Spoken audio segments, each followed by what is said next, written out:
7. ročník mediálneho školenia pomedzi riadky mal byť posledným. Zrejme sa tak však nestane. Fotka a text boli nosnými témami každého ročníka. Po zániku časopisov Lavína a Animak pred 2 rokmi sa zdalo, že skončia aj pomedzi riadky.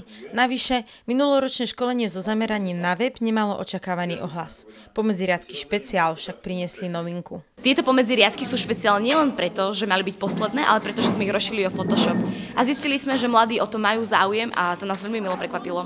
Záujem mladých o mediálne školenie ani po 7 rokoch nestratil na atraktivite.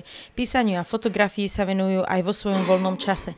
Možno práve zaneprázdnenosť spôsobila, že len 7 z 22 účastníkov sa na školenie prihlásilo včas.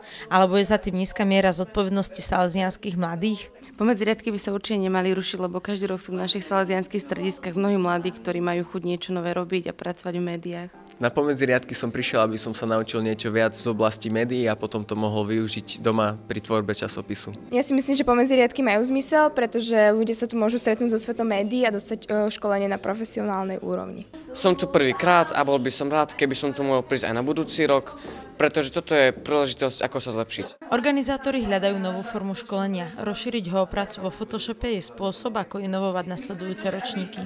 Či budú alebo nebudú pomedzi riadky aj na budúci rok sa s určitosťou povedať nedá. Ovplyvniť to môže jedine záujem mladých. Z Bratislavy pre Salesiansky magazín Marcela Kršková.